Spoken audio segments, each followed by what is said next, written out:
fiery horse with the speed of light, a cloud of dust, and a hearty hi-yo silver, the Lone Ranger.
With his faithful Indian companion Tonto, the daring and resourceful masked rider of the plains led the fight for law and order in the early western United States.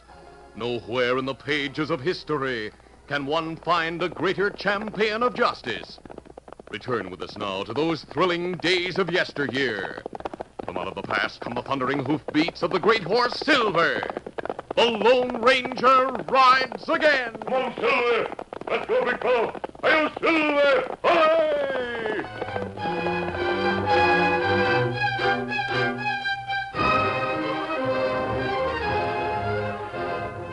Ned Morton and Ford Reese had quarreled heatedly and often about their ranches which adjoined each other. Their greatest argument occurred in the crowded confines of the Bovina General Store.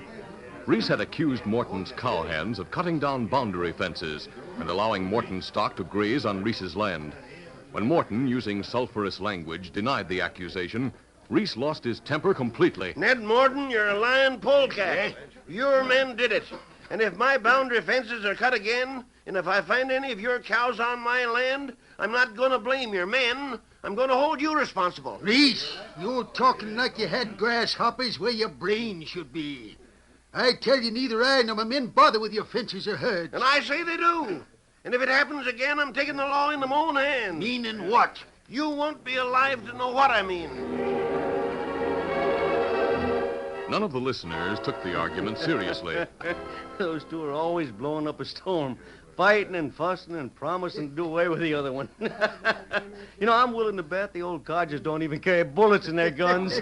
I bet you're right at that. I wouldn't be too sure. Only man in these parts that don't carry a gun is Roy Lyman. Yep. That namby-pamby little old fuss budget would probably shoot himself if he as much as touched a gun. But about Ned Morton and Ford Reese, they're heading for trouble.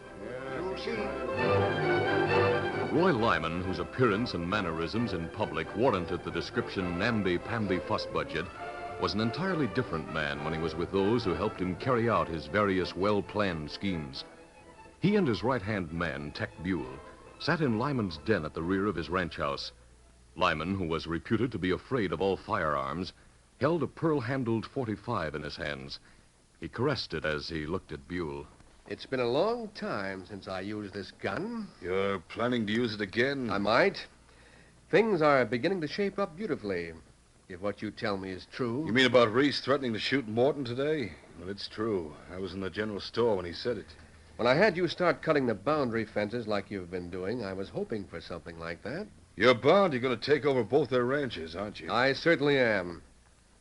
There's only the open range between their places and mine. Yes, their two ranches, together with the one I own, would make me the biggest ranch owner this side of Texas. I moved into this territory with the idea of making that happen. But, Roy, even if you kill Reese and Morton, it wouldn't do any good. You'd only get Reese's ranch. That is, if you're able to buy it like you think you'll be able to do. Why will I get only Reese's place? On account of young Joe Morton. He'd take over his father's place. He can't do it if he's dead. You mean you're going to kill him, too? No, the law will do that. We kill Morton. Blame it on Reese. Then we kill Reese before the law gets to him. This time we blame it on young Joe Morton.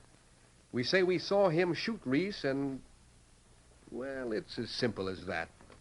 All we have to do is plan it right. Lyman and Buell waited until they were certain that Joe Morton had gone to town one day. Then Buell went to old Ned Morton, alone in his ranch house, and gave him a message. Morton read it, then looked at the messenger. What's Lyman want? Why does he want me to meet him over near the Reese place instead of here at his own ranch? Well, I don't know, Mr. Morton. He just asked me to bring you that letter. That's all I know. Oh, all right. He's a nice feller, Lyman is. And if, like he says, there's something important he wants to talk about, I guess he's got reason to ask me to meet him. Tell me, I'll be there at 11 o'clock, like he said. Yes, sir. I'll tell him. Buell delivered a similar message to Ford Reese. Only the time of the proposed meeting was 11:30. Reese considered, then accepted. Ned Morton arrived at the meeting spot at 11 o'clock. There seemed to be no one in the vicinity. He dismounted and began to look around.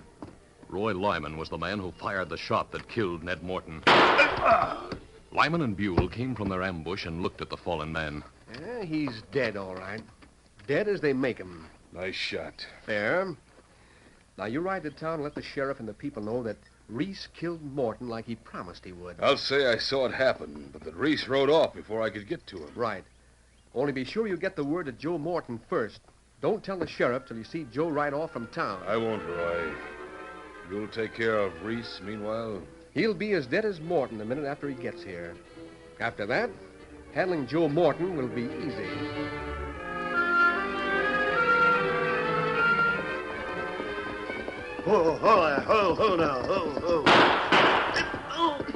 Ford Reese was killed when he arrived at the place of appointment. Roy Lyman went through the dead man's pockets and removed the letter he'd sent to Reese, just as he had done to Ned Morton a little earlier. There were witnesses present when Tech Buell arrived in Bovina and told Joe Morton of the tragedy. Morton's reaction was immediate and violent. Dirty coyote! He killed Dad, did he? He said he would, and he did. Well, I'll get him. I'll do the same to him right now. Don't be crazy, Joe. Let the sheriff handle this. The sheriff? No. I'll do the job quicker and better. I'm going out and get my dad's body. And after that, I'll get Ford Reese if it's the last thing I do. A murdering coyote. Now, Joe, wait. Don't go. Let the sheriff... He won't pay any attention, Tech. He's loco. Yeah, sure is. And he means it. He'll kill Ford Reese. Yeah, I reckon he will. I better go tell Sheriff Dunbar. Yeah, you better. There goes Joe Morton riding out of town like mad to where his father is.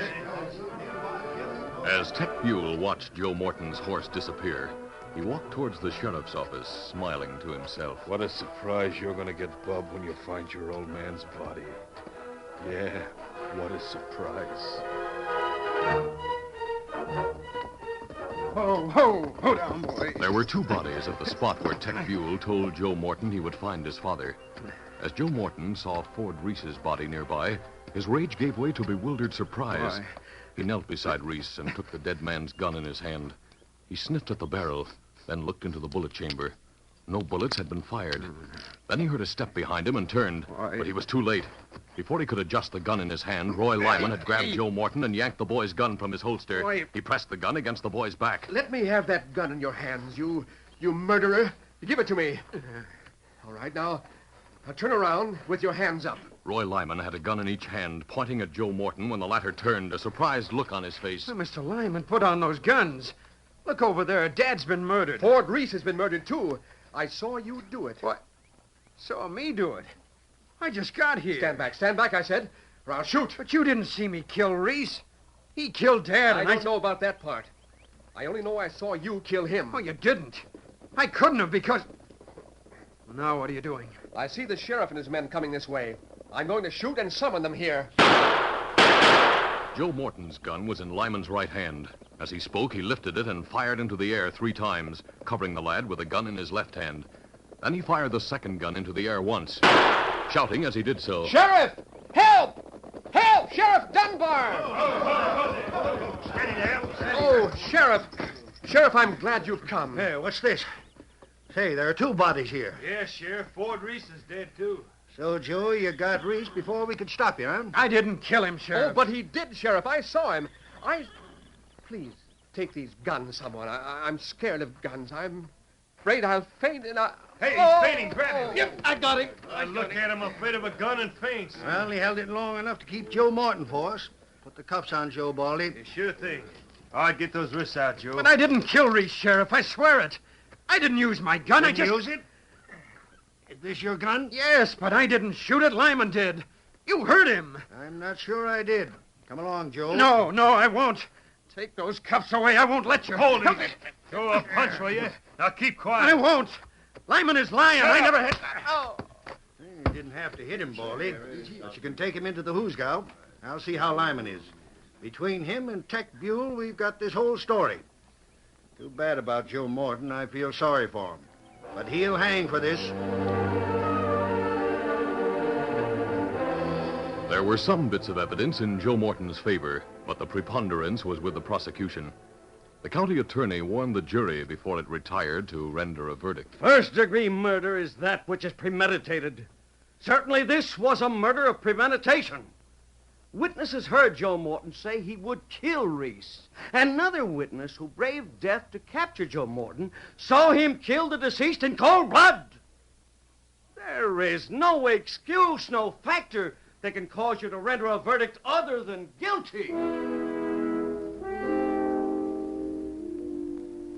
The 12 men, rugged and tight-lipped, shuffled into the jury box in less than an hour after their retirement. When the judge asked for their verdict, it was given by the foreman, who looked straight ahead as he spoke. We find the defendant guilty of murder in the first degree. Quiet! Quiet in the courtroom! Bailiff, if those people don't keep quiet out there, put them under arrest. Huh. That's better. Now, if the defendant has anything to say... I have plenty to say. It's a frame-up, a dirty, rotten frame-up. Enough of that, young fella. I didn't kill anyone. I didn't. Lyman was lying. I tell you he was. If that's all you have to say, you may stop now. The jury has given its verdict. I won't stop saying it. You could see he was lying. He had to be. Take him away, Sheriff. We'll hang him next week sometime, soon as I set a date. Better keep quiet and come along, Joe. Sheriff, I'm not a murderer. But if I get my hands on that lying skunk Roy Lyman, I will be a murderer. I'll kill him. Enough of that. Now, Baldy, help me get him over to the jailhouse. Sheriff, I'll get a hold of him. Now, drag him along. No, Come on, you.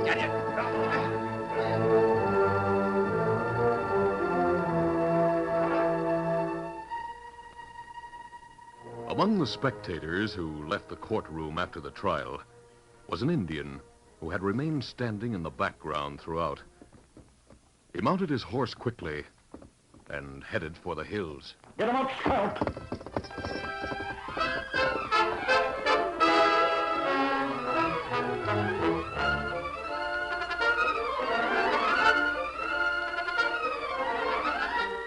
The curtain falls on the first act of our Lone Ranger adventure. Before the next exciting scenes, please permit us to pause for just a few moments.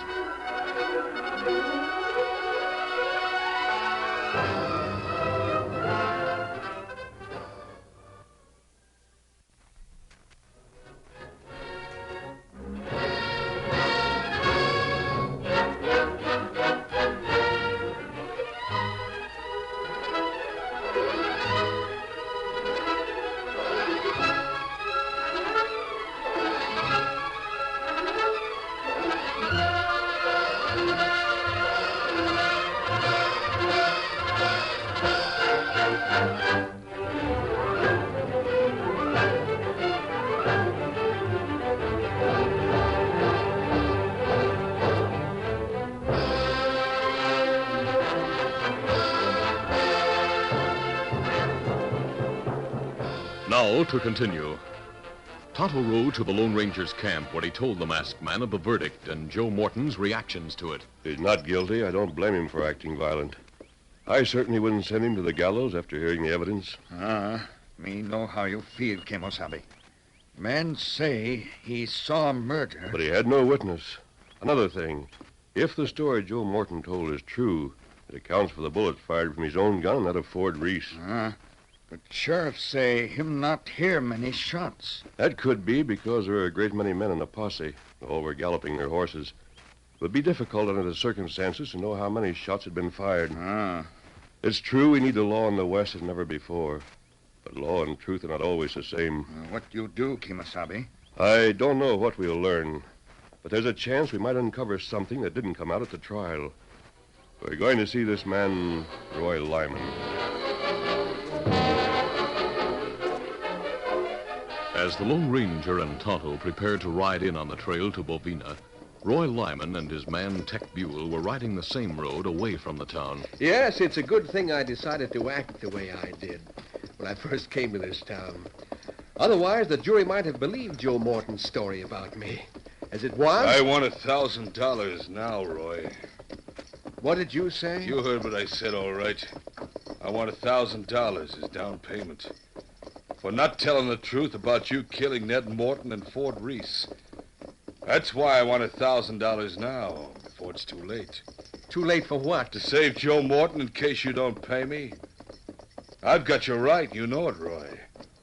Once you buy those 2 ranches like you expect to, you're liable to ditch me. You tried it in Texas once. Yes, but... No buts about it. I want money now. When we get back to the ranch. Suppose I give it to you now. You got that much money in your pocket? No, not money. I have this.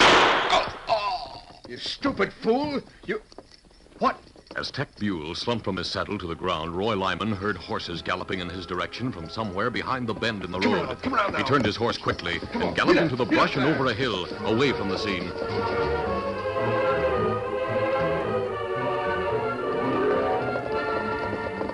Oh, easy, steady, big fella. The Lone Ranger and Tonto, galloping around the bend in the road, came upon the body of Tech Buell. The man was still alive and conscious, and as the 2 men knelt beside him in the road, he spoke. I'm dying, but I must tell. Him man who see Reese kill Morton. Yeah, that's right. Only I didn't. I lied. What? Take it easy, man. Who shot you? Roy Lyman shot me and Tom Morton and Ford Reese. Gasping more as he became weaker, Tech Buell told his story to the Lone Ranger. There were lapses in the tale he told, but there could be no doubt as to facts. He was telling about his own shooting when he died. Tonto, we'll see the sheriff and tell him what this man told us. We must save Joe Morton. But Joe Morton, in irate desperation, had no idea of being saved. As the guard in the ramshackle jailhouse entered Joe's cell with his first meal for the boy, Joe leaped on the man. Shut up or I'll choke you to death. Shut up. Now give me your keys and your gun. You won't, huh? All right, there. Now I'll take them. Joe Morton left the cell block and used the keys to get into the outer office. Sheriff Dunbar and his deputy Baldy were wide-eyed as they saw the boy with a gun leveled at them. Don't reach for your gun, Sheriff. I don't want to shoot you. Now you, Baldy, take his gun and throw it across the room. Go on. There you are. Now throw your gun, too. You all right? Now the 2 of you walk back into the cells. I'm going to lock you in one of them. Move! You don't think you're going to get away with this, do you, Joe? No, but you're going to hang me anyway. I'm going to make sure when you get me this time that you have reason to do it. All right, walk into the cell now. Joe, Don't try to tell me anything, Sheriff. My mind's made up. By the time you catch up with me, I'll have killed Roy Lyman like he deserves to be killed. Don't start yelling till I get out of here. Else I might change my mind and shoot both of you, too. There. You're locked in. Wish me luck. A few seconds later, hangers-on outside the prison were startled to see the sheriff's horse gallop across the main street and into the hills, with prisoner Joe Morton riding it.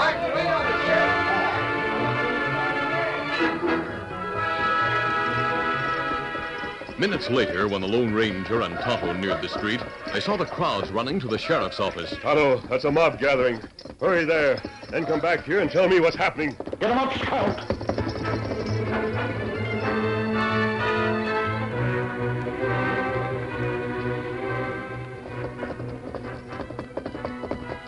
Hey, Scout, help.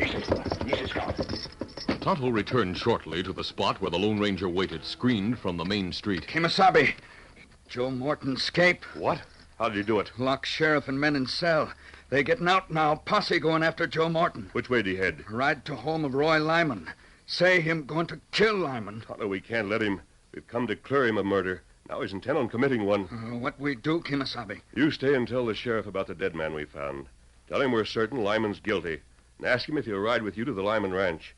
I'm going to get there before Joe Morton does. Tell the sheriff I may need help. And if he comes, I'm sure he'll learn the truth about Reese's murder. Come on, settle there! Joe Morton had galloped the horse he rode until the froth was flecking the lips of the animal. The horse began to stagger, it seemed, as it slowed on the path of the hill going downward to Roy Lyman's ranch house. Then he heard another horse thundering down the trail after him. He grabbed the gun he had taken from the floor of the sheriff's office on leaving and turned to face his pursuer. He saw a great white horse ridden by a masked man coming towards him. Joe Morton paid no heed to the masked man. Instead, he cocked his gun, ready to fire. The Lone Ranger reined his giant white horse to a stop near some underbrush. Then he shouted to the tight-lipped boy. Joe, put that gun down. I'm your friend. I have no friends. Now, don't follow me. If you do, I'll shoot. All right, you want it, huh? Here.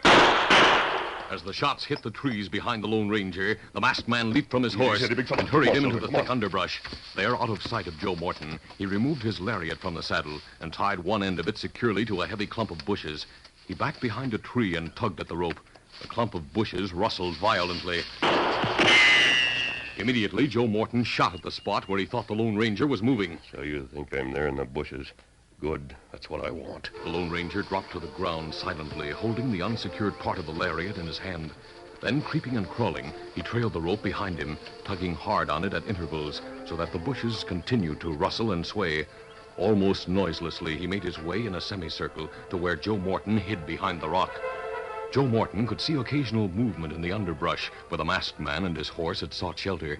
He wanted to shoot, but realized he must save his two remaining bullets for Roy Lyman. The bushes continued to move as he backed away from the shelter of his rock. He turned, ready to make a run for his horse, but he ran directly into the arms of the masked man, who had risen from the ground a few feet behind him. The Lone Ranger's arms tightened around Morton's body like a vice. Didn't expect me, did you? Now drop that gun and listen to me. How did you get here? Let me go. No, Joe. Now listen to me. I want to help you. Then let me go. Drop the gun first. That's it. Now hear what I have to say, because I'm going to talk fast. Roy Lyman had left his den at the rear of his ranch house when he heard what he thought were shots in the hills. But there had been silence for minutes, and now he returned to the great room. Nervous, he cleaned his pistol, examined the barrel carefully, then placed bullets into the chambers. More minutes passed, and satisfied with the condition of the revolver, he placed it in his table drawer. You sure took care of me, little gun. Hope I won't have to use you for a while again. But that's the front door. Who can that be? As he hurried into the front room, the window behind him opened, and the Lone Ranger crawled through nimbly and quietly. He had watched Lyman and had seen the man place his gun in the table drawer. Quickly, he went to the table, removed the weapon, and emptied it of its bullets. He placed the empty gun back into the drawer as he heard Roy Lyman coming toward the room with Joe Morton. As he left through the rear door, he saw Tonto and the sheriff's men at the crest of the hill behind the ranch.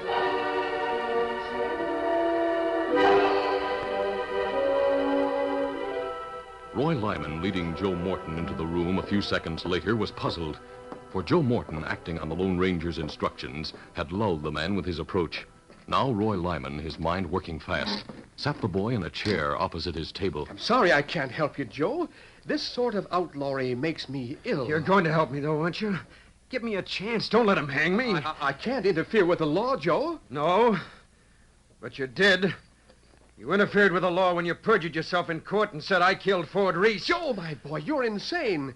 I did only what I was supposed to do. Yes, what you were supposed to do in order to get Dad's ranch and the ranch of Ford Reese. What you were supposed to do... Just a minute, boy. I don't know what you're saying. Yes, you do. You see, Mr. Lyman, Tech Buell didn't die. He didn't? No. He lived after you shot him. I found him on the road, getting away from jail. He told me everything. I've been fooling you since I came here, waiting to see what you'd say and do. I was... What's that you have there? Well, in this table drawer, this, Why... a gun. A gun that's going to drill you if you don't tell me where you have Tech Buell. I won't tell you. He's going to help me. He's going into court and tell how you killed my father and Mr. Reese. That's enough. He perjured himself, too. He said he saw your father killed, but he didn't. I know, because you did the killing yourself. Well, first, I want to know where Tech is. So you can kill him, too, huh? Yes, I thought I'd finished him off, but he... Morton, what are you looking at behind me? He's looking at us, Lyman. What? We've been listening to your story. Sheriff Dunbar! Your game is up, Lyman. I wouldn't have believed you to be the rotten cur you are if I hadn't heard you convict yourself with your own words. All right, Baldy. Arrest him, boys. Come on, Lyman. Give us that gun. I'll give you the gun. I'll give you bullets. I'll go down fighting. Here. Your pistol's empty, Lyman. What? I emptied it while you answered Joe's knock at the No, door. no, you can't arrest me. You won't. I'll beat you with my bare You'll get hands. a punch in your rotten mouth. Oh! Nice punch, Joe. He probably deserves more than that from you. I'll let the law see that he gets it, Sheriff. The masked man sold me on that. Just think, stranger, I'd actually be a murderer by now if it weren't for you. When you would... He's gone, Joe. But we know what he did. His Indian friend Tonto told us what he planned to do. He did it. And you'll be free once I bring you before the judge and have a motion made. Oh, yeah, but the masked man... I wanted to thank him. What he did for What me... he did for you, Joe, is only what he's done for others 100 times. You see, he's the Lone Ranger.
This is a feature of the Lone Ranger Incorporated, created by George W. Trendle, produced by Trendle Campbell Enterprises, directed by Charles D. Livingston, and edited by Fran Stryker. The part of the Lone Ranger is played by Brace Beamer.